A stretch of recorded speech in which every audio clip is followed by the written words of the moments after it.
Hello students. So our next concept is about environment. Our environment. So what is meant by environment?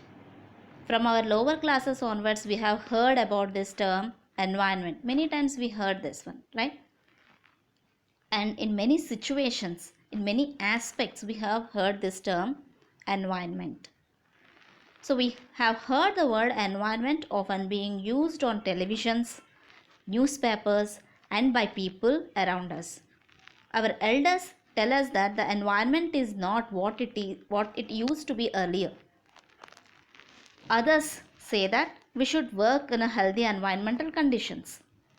And global summits involving the developed and developing countries are regularly held to discuss environmental issues. In this chapter, we shall be studying how various components in the environment interact with each other and how we impact the environment. Whatever it is, in any aspect you are studying about this environment, it means our surroundings, the area wherever we live or wherever the living being is living. That living beings surrounding areas are known as this environment. So first situation, if you see, elders sometimes say it's not an healthy environmental conditions. So it's a physical aspect case, we can say that one, or the social aspect case, we can say that, right? Sometimes naturalists say or discuss about some environmental issues completely related to the nature and how our surroundings are getting spoiled and how to recover our environment again. About all these aspects they discuss. Whatever it is, the main intention or the main meaning of this environment is nothing but our surroundings. And this chapter will discuss about various environmental components. What are the components involved in this environment, and as a human being how our activities are affecting on the environment, we'll discuss in this chapter. Okay, so what is meant by environment? The surroundings or conditions in which a person, animal or plant lives or operate is known as environment. Okay, the surrounding areas are known as environment. Every environment, whatever the environment you see, consists of different type of ecosystems. So what is meant by this ecosystem? The term itself tells that eco or ecology is related to the environmental conditions or environmental system. So in the ecosystem, there is an interaction between biotic and abiotic factors. Biotic and abiotic factors can interact in this ecosystem case. Both are involving in this. So what is meant by this ecosystem? All organisms such as plants, animals, microbes and human beings as well as the physical surroundings interact with each other and maintain a balance in nature. All the interacting organisms in an area together with the non-living constituents of the environment form the ecosystem. So have you understood? All the interacting organisms in an area together with non-living constituents means living constituents with the non-living constituents can form this ecosystem. Suppose you observe this particular ecosystem, this particular one, if you observe here, many abiotic or non-living factors are there. They are nothing but physical factors. Even many living factors also there in this, right? Suppose you check here in this particular ecosystem, if you see, trees are there, some birds are there, right? Some aquatic creatures are there, aquatic plants are there. All this comes under organisms, living beings. All these living beings are interacting with the physical factors. They are nothing but the abiotic factors like sun, that is heat, soil. Okay, soil provides minerals and nutrients to the growth of the living beings. Water, this all comes under the physical factors. So interaction of biotic and abiotic factors in a particular area forms the ecosystem. Second case, you see, this is an aquatic ecosystem example. So many varieties of fish and aquatic creatures are located in this. Varieties of fish and aquatic creatures are located in this. Check this carefully. Right? All these are interacting with the physical factors like heat. Sun is providing the heat for the photosynthesis process of these aquatic plants. Okay? And even water is required for these plants as well as animals for breathing. Okay? So these are the physical factors. With these physical factors, these organisms are interacting and it forms a particular ecosystem that you can give a name that is aquatic ecosystem. You can give a particular name that is aquatic ecosystem. Okay? So ecosystem can be defined an area in which a community lives with interaction taking place among the organisms between the community and its non-living physical environment. It is formed by the interaction between all living and non-living things. It's a biological community of interacting organisms and their physical environment. That means ecosystem. For example, if you visit a garden, you will find different plants such as grasses, trees, flowers, flower bearing plants like rose, jasmine, sunflower, and animals like frogs, insects and birds, so on. Many organisms you can find. All these living organisms interact with each other and their growth, right? Reproduction and other activities are affected by the abiotic components of the ecosystem. Means all the living beings definitely depend on abiotic factors for their growth, reproduction and other activities. So a garden in an ecosystem, right? Garden can be considered as an ecosystem. Other types of ecosystems, if you see, forest, ponds, lakes, these comes under ecosystems. Some are the natural ecosystems, some are artificial ecosystems. So natural ecosystems are nothing but they are self-sustaining ecosystems. Suppose you see, this is an example of natural ecosystem. A natural ecosystem is the result of interaction between organisms and the environment. So it's nothing but it's an interaction. Natural ecosystem is the interaction between organisms and the environment. Okay, and this is the self-sustaining one. Actually natural ecosystem is a self-sustaining one. Artificial is not self-sustaining one. It perish with human assistance. It can be perished with human assistance. Okay, look at this. So these two are the examples of ecosystems. One is artificial, other one is the natural ecosystem. Natural ecosystem case, what are the examples comes under that? Like fields, meadows, streams, primary growth forest, like forest areas. These all comes under natural ecosystem where the human intervention is not there. Naturally, biotic and abiotic factors can interact and they can sustain independently. Coming to artificial ecosystem, definitely human assistance is required. There is a human assistance. They cannot perish without the human assistance. So, these ecosystems are designed and managed by the human. Example, parks, farm, schoolyards, marine lands, zoo park, backyards and aquarium comes under this artificial ecosystem. Once look at this, have a look on this artificial ecosystems. Okay, so this park is an example of artificial ecosystem, and desert lands even comes under natural ecosystem. So this is the natural ecosystem. These ecosystems, natural ecosystems, are not designed and managed by the human. Naturally they are developed. Okay.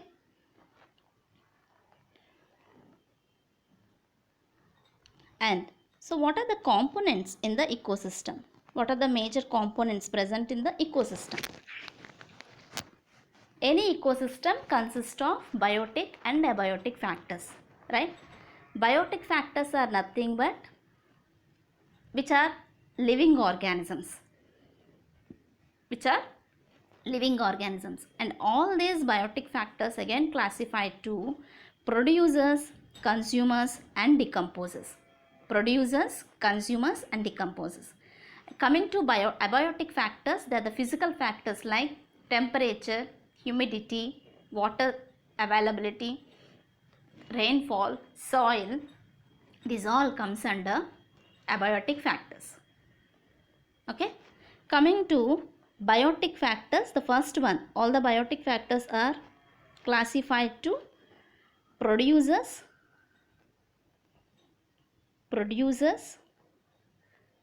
okay, consumers and decomposers. Okay, already you have idea on these three, right? Coming to producers, the term itself telling you that they can produce something. What they can produce? They can produce food.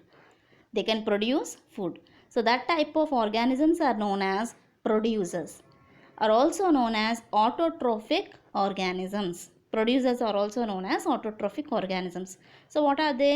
Green plants comes under producers. All these green plants comes under producers, which can do photosynthesis and which can prepare their own food. They don't depend on other organisms and they can prepare their own food. They can be considered as producers. So these are the organisms which can convert the radiant energy from the sun. Okay, they utilize inorganic components from soil, carbon dioxide. From soil they can utilize the minerals and so on, and from air they can utilize carbon dioxide. With the help of this chlorophyll, by using this radiant energy, they can prepare their own food. They are nothing but producers. Okay, once have a look on this definition. They get energy from chemicals or the sun, and with the help of water convert the energy into usable energy. The form of usable energy in the form of sugar or food. The most common example of the producers are plants. Here you get doubt. They get energy from chemicals or the sun. What it means by chemical? Some of the bacteria like sulfur bacteria, which can utilize these chemicals and can prepare their own food, those also considered as producers. Because in autotrophic mode of nutrition, phototrophic as well as chemotrophic are two types are there. Chemotrophic case, some of the creatures can utilize chemicals and they can prepare their own food. Then you can consider them as producers. But generally we consider producers are the green plants which can do photosynthesis. Okay, so that is about producers. So next level in the biotic components are consumers. What it mean by consume? Definitely utilizing. Consume means utilizing. Okay, so the organisms which depend on the producers and they utilize the prepared food are known as consumers.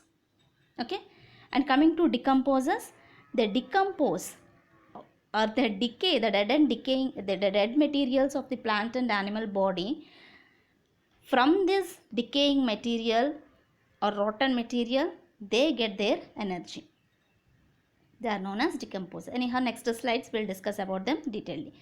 So I hope you understood about this producers. Green plants are known as producers. Not only green plants, actually organisms which can prepare their own food can be considered as producers. Always producers occupy the first level in trophic levels or in the food chain.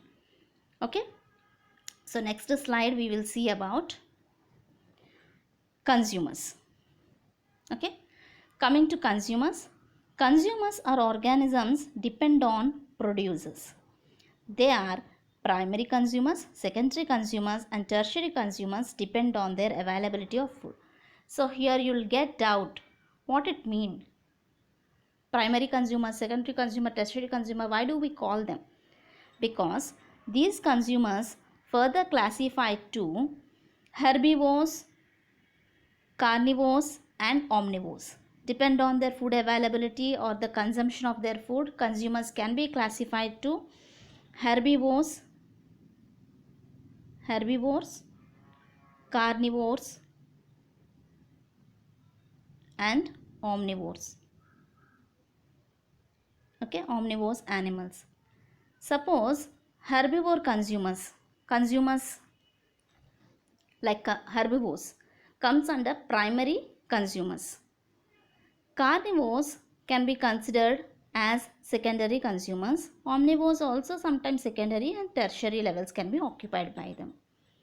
Okay, we will look at it with an example, then you will understand. Here is the example. Once check this example, have a look on this.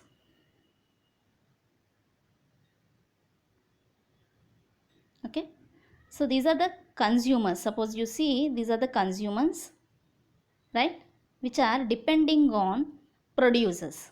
These consumers are depending on producers. So grass eating animals, if you see, can we say them as consumer? Definitely we can say them consumer, because they are depending on producer. Even rabbit is a grass eating animal, but it cannot prepare its own food. It should depend on producer, but directly it is depending. So primary consumers are nothing but organisms which are depending on the producers directly. Okay, rabbit comes under primary consumer. Primary consumers are the organisms which are depending on the producers directly for the food requirement. Coming to this meat eating animal, this is nothing but carnivore. So carnivore, here it is occupied secondary consumer level. So what is the position of consumer level? This is secondary consumer level. Rabbit is primary consumer. This meat eating animal like fox or hyena is the secondary consumer, because this hyena depends on this rabbit for getting food. Okay, and this is a meat eating animal. Because of that, we can consider this as a secondary consumer. Secondary consumers are the consumers which depend on primary consumers for energy requirements. So how can you define secondary consumers? These are the secondary consumers are the consumers which depend on the primary consumers for energy requirements. Okay, so like this, suppose any other organism is depending on this hyena, then that occupies the tertiary consumer level. Okay, for best example, we can form a food chain. We can say one food chain like aquatic food chain. You can take example. In aquatic area or in a pond area, phytoplanktons are present in that area, right? Phytoplanktons are present in that area. Phytoplanktons are the autotrophic organisms, so we can consider them as producers. Okay, we can consider them as producers. Let me show one example. This is aquatic, okay, ecosystem. So in an aquatic ecosystem case, phytoplanktons can be considered, phytoplankton can be considered as producer. We can consider it as a producer. On this, small fish can depend. Small fish, small size fish, you know, small fish can depend, right? On this, big fish can depend.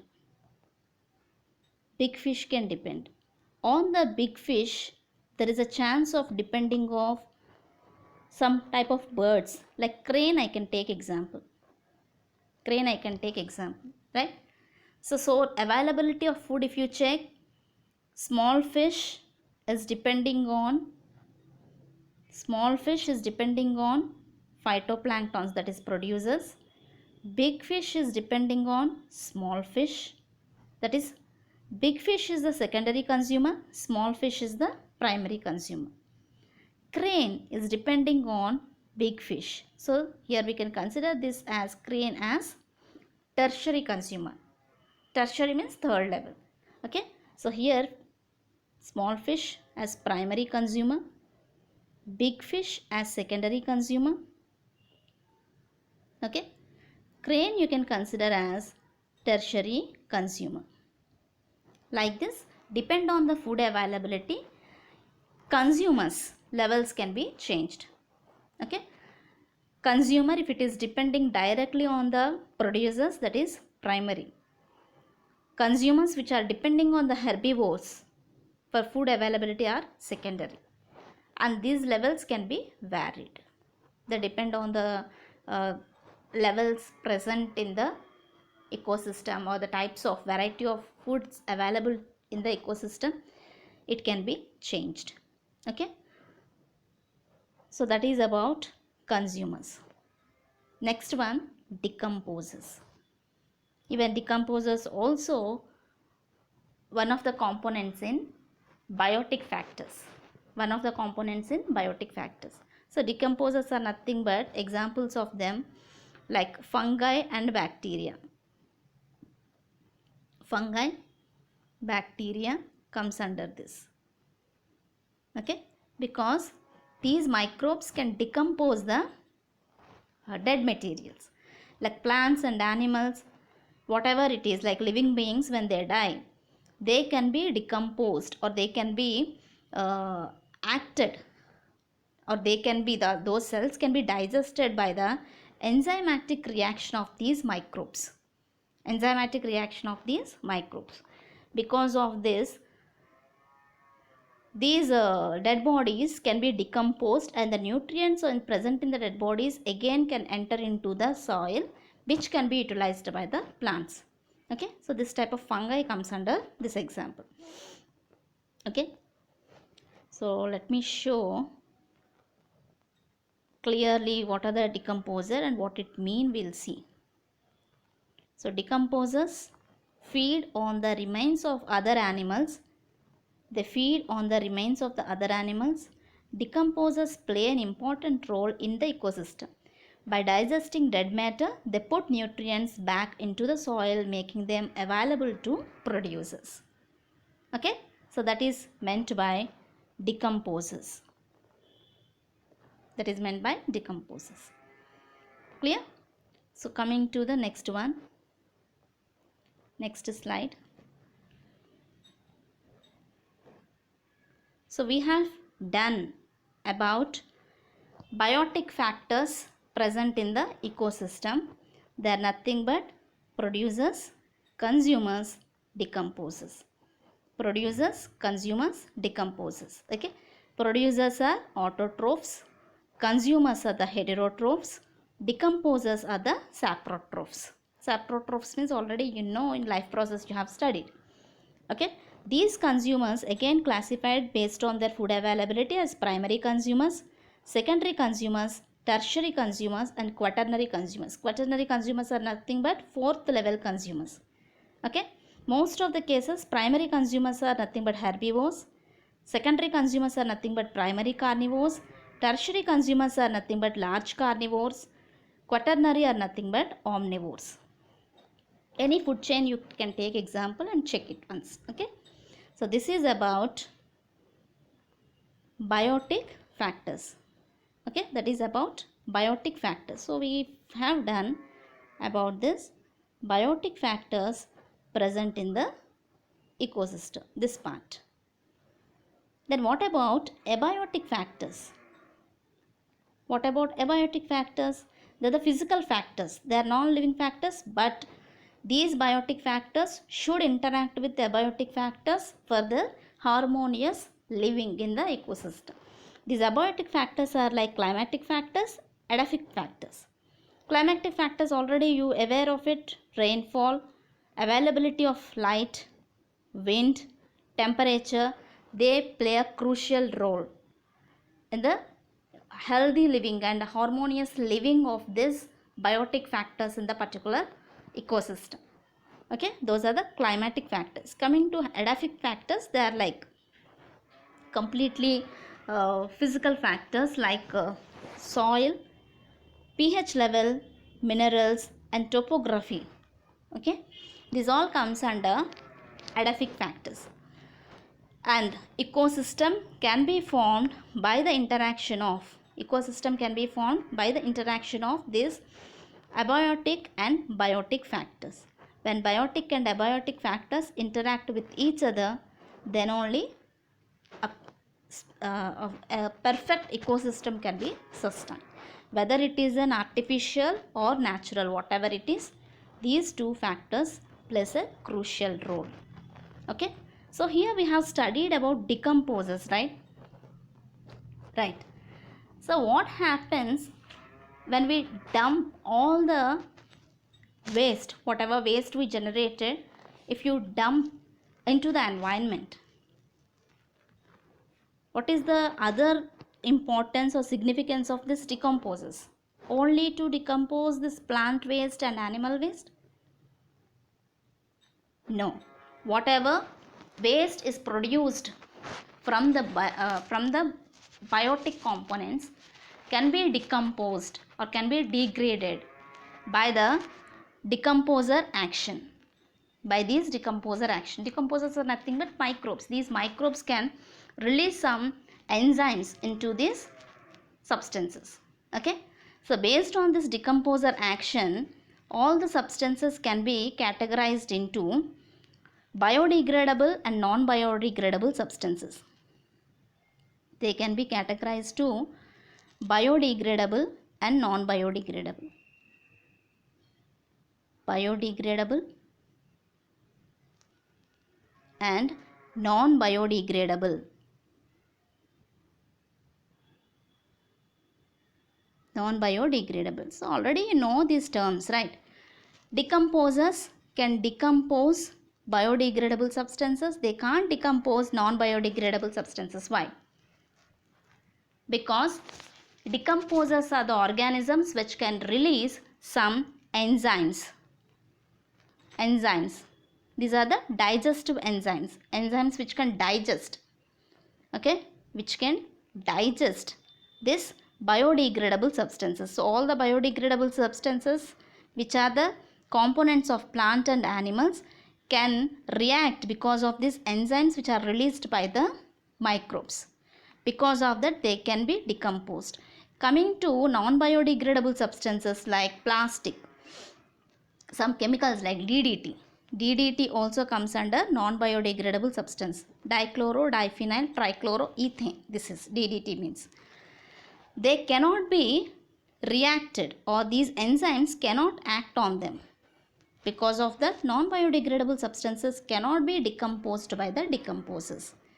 They cannot be decomposed by the decomposers. Remember, based on the action performed by the decomposers, these substances can be categorized into biodegradable and non-biodegradable substances. Biodegradable substances can undergo further enzymatic action of the microbes so that they can be decomposed. Example, plant and animal products and plant and animal waste. Okay, comes under biodegradable substances. Non-biodegradable substances are the synthetic materials like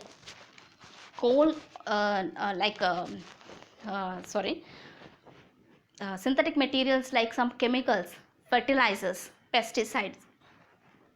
Okay, plastic, polythene, these all comes under non-biodegradable substances. As these non-biodegradable substances cannot decomposed by the enzymes or cannot be reacted by the digestive enzymes of these microbes, they cannot be decomposed. Okay, so we have studied about what is meant by our environment. In this session we have studied about what is meant by our environment. Okay,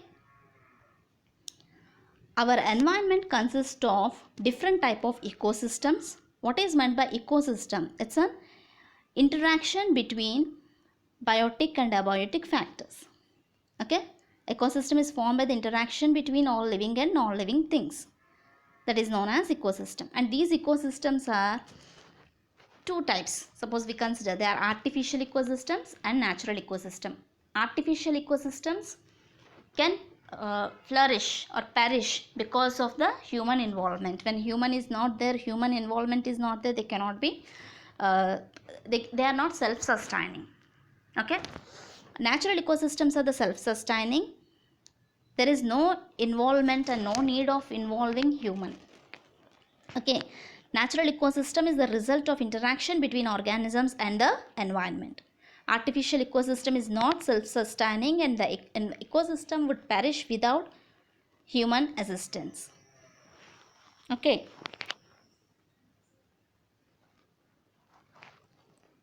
Okay. Example, a farm is an artificial ecosystem that consists of plants and species outside their natural habitat. Okay. So examples of artificial ecosystem, if you see, fields, okay, crop fields, gardens, aquarium or any pond comes under artificial ecosystem. Natural ecosystem examples like forest area, okay, oceans, sea, these all comes under natural ecosystems. Coming to the biotic factors present in the ecosystem, biotic factors further or the main components of biotic factors are producers, consumers and decomposers. Biotic factors components are producers, consumers and decomposers. Okay, decomposers. Producers are nothing but these are the organisms which can produce their own food by using chemicals or else sun, whatever it is. But most of the case we consider producers are the green plants. Okay. Coming to the consumers. Consumers or organisms depend on producers. Their primary, secondary and tertiary consumers depend on their availability of food. Okay, and the decomposers are the microbes like bacteria, fungi which decompose dead materials of plants and animals. Dead materials of plants and animals like fungi and bacteria comes under decomposers. Okay. So like this, ecosystem is classified, or the main components of ecosystem are biotic and abiotic component. Already biotic components we discussed. Abiotic components are like rain, light, wind, temperature, soil, pH value, minerals and topology comes under this abiotic factors or the physical factors. Okay. Last concept we have discussed about the decomposers. Based on their decomposer action performed by the substances. Substances are classified to biodegradable and non-biodegradable substances. Biodegradable substances cannot be can be decomposed by the enzymatic action of the decomposers. Remember, biodegradable substances can be decomposed by the enzymatic action of the microbes. Non-biodegradable substances cannot be decomposed by the enzymatic action of the microbes. Okay. Example of biodegradable plant and animal waste comes under that. Non-biodegradable are synthetic materials like polythene, plastic, pesticides, fertilizers comes under that. Out of this, try to remember DDT. DDT means dichloro diphenyl trichloroethane. Okay. With this we have finished the introduction part of this chapter, that is our environment topic. Okay.